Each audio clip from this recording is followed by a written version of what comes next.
Hello and welcome to Phil's Record World. Thanks for tuning in. Today I am looking at showing you the repairs that I've made to bring this Sears solid state AM FM stereo system with cassette, 8-track, and BSR turntable back to life. It was given to me to work on for a friend who probably picked this up at an estate sale, probably from the mid to late 70s, I'm guessing 76, 78, from our good old-fashioned Sears store that doesn't exist anymore. So it was pretty dirty. I powered it on initially to test it, and yeah, I was getting a little bit of a sound, and the knobs I was getting a ton of crackling. Some of the buttons were stuck, so I was able to clean out the pots on all of the knobs. I was able to use alcohol and a tape demagnetizer on the cassette deck, and so I've got the cassette deck working fine, and I was able to take this BSR turntable out of the unit and rebuild that by lubricating it and cleaning out all the old oils, making it back to life. So neat little 70s unit, I guess. You know, not highly sought after, but it was a fun little learning experience for me. I couldn't find anything online on this particular model. I don't even have a model number on the Sears, although I did find a similar one on eBay. Did have cool microphone inputs, so it has some microphones that you could add onto your tape that you were making. So I had a blank tape, Doobie Brothers 8-track, that I couldn't get the 8-track to work. I do hear it making a little bit of sound, but I don't believe the cassette is sitting properly on the head, and so who has any 8-tracks anymore? Anyway, maybe I'll look into that anymore. And then the coolest thing were these 2 concert tickets from McNichols Arena in the 80s for Kiss and Heart. So I can just imagine a Kiss or Heart record being played on this. But the BSR turntable was stuck and not moving, although it would come to life when you spun it around with your hand. And the knobs on the front were super sticky. Cassette deck doesn't make any noise now or anything, and it sounds great. But the first thing I had to do was, you know, I normally test these out with headphones. It has a nice headphone jack before I hook anything up to speakers. And this is an example of why. If you can see on the back, it has RCA auxiliary inputs and tape outputs, but it also has RCA speaker outputs for both A and B speakers. Oh, and made in Taiwan. What wasn't made in Taiwan in the 70s? So you have to buy these adapters, the first thing, to get it to play through speakers, and these are RCA cable adapters that have back ends that you can plug in each speaker wire separately. So that is your trick to getting these back on, and that's an eBay item that I found. And I do want to take this and open it up. So the hardest part about getting the turntable out is figuring how to get it out. And so you've got these hold down screws, and there's a little pin on the bottom that holds it in there horizontally, and you got to pull it up just enough to see if you can squeeze something in there to pull this pin and get that to go vertically. So to do that, originally I had removed these 4 screws to pry out the wood sides a little bit to bring all this plastic stuff up enough to reach a screwdriver in there and pop that off. And so I want to show you now that I've left those in the vertical position. It'll come out. Has this neat stacker, long spindle, and I was able to get the stacker piece to work just fine. And so we removed that. It has a clip here, but I've already removed the clip so that I can remove this platter. I'm going to spin it back around. And so I've locked in my tone arm. The platter should just lift right out. And now you can see most of the service that it needed was up there on the top here. I didn't have to actually go too far into it. But so before I take it out, I want to show you what I fixed here. You have the idler wheel drive assembly, and that was fairly stuck up, although it did spin a little bit. So you remove this clip.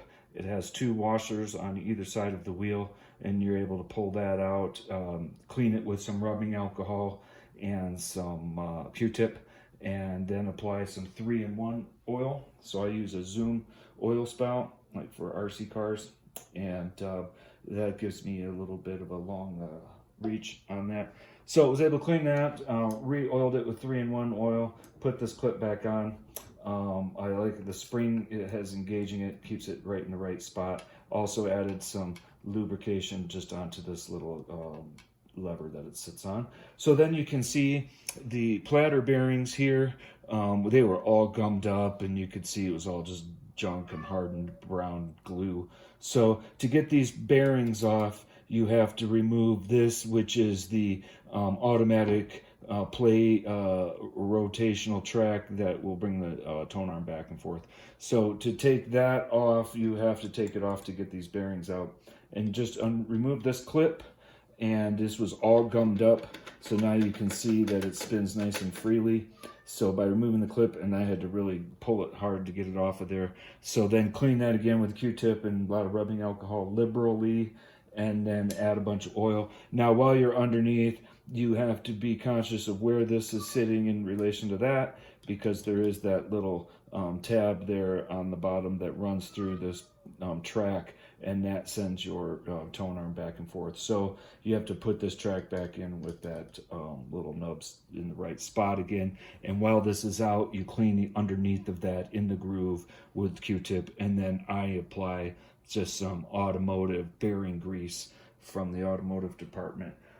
So those were the three main items. We had the idler pulley being stuck, so I cleaned that. I've removed these bearings, cleaned them real thoroughly with Q-tip and rubbing alcohol, and then again reapplied some gear oil from wheel bearing grease, and then also mixed in some 3-in-1 on the shaft for the platter.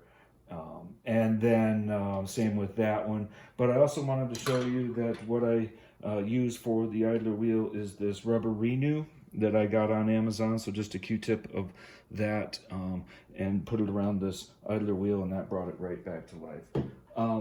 Then when I take this and open it up for you, it does remove the RCA cables come off, and it does have a power supply plug that I've removed already, so it should just be free to come right out. And as I flip it up like a hood of a car, then you can see the RCA cables there that go into here that I've already marked them clearly, so I'll mix them up. And then here is your power plug that comes right in here. And looking underneath of it, you can see, I was going to make sure you can see that good.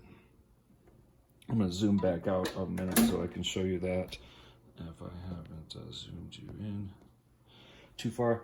So that way, this is your mechanical levers for your selector of your speed selector and your record size selector, and everything in that realm was working good. So I just wanted to double check that I could see the oil, the lithium grease or the grease that would run some of these sliders, and that stuff still seems to be intact. So I didn't have to go through too much underneath of it. Without, and then lastly, I oiling the main bearing of this motor by just putting some 3-in-1 under there, and then that pulls it right up and out. So as I remove this, the other thing that it had an issue with, like I said, was the knobs were all sticky. And so as you look into this thing, I'm going to tilt it up a little bit. It's just basically a feed of wires and a couple of boards there for different functions. And so I don't want to have to get into this too much. So I used the cheap WD-40 version of contact cleaner, again from Walmart. A little less expensive and easier to find than deoxit, and I just use a little bit more of it as I'm making sure I spray it real liberally. So I did the output jacks. And then in here, the pots on the knobs are a little bit buried. I'm going to try to zoom into you a little bit more, though you're not going to be able to see them. You can kind of see the one. So I had the volume knob was really bad with the balance, and those just reach in really good with your spray and spray it all really good while you're turning the knob and turn the knobs back and forth a lot.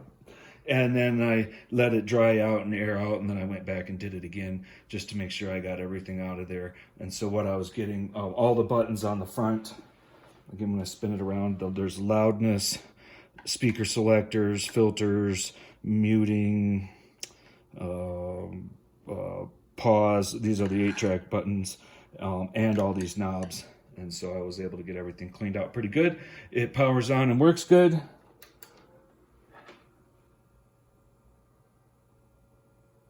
And I was going to say something's making noise in there.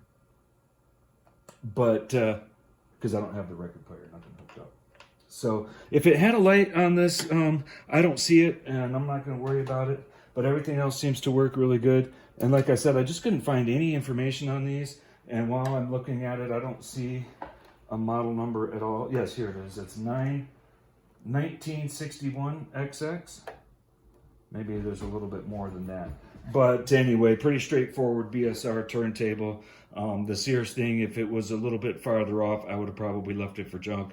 But maybe somebody will be enjoying the vintage look and sound out of this, as the cassette deck is good and the turntable works great. So hey, thanks for watching, you guys. Just wanted to show you a little bit of that one, because you don't see these very much. And if you like the video, click like. And if you have any questions, leave that in the comments. Thanks again.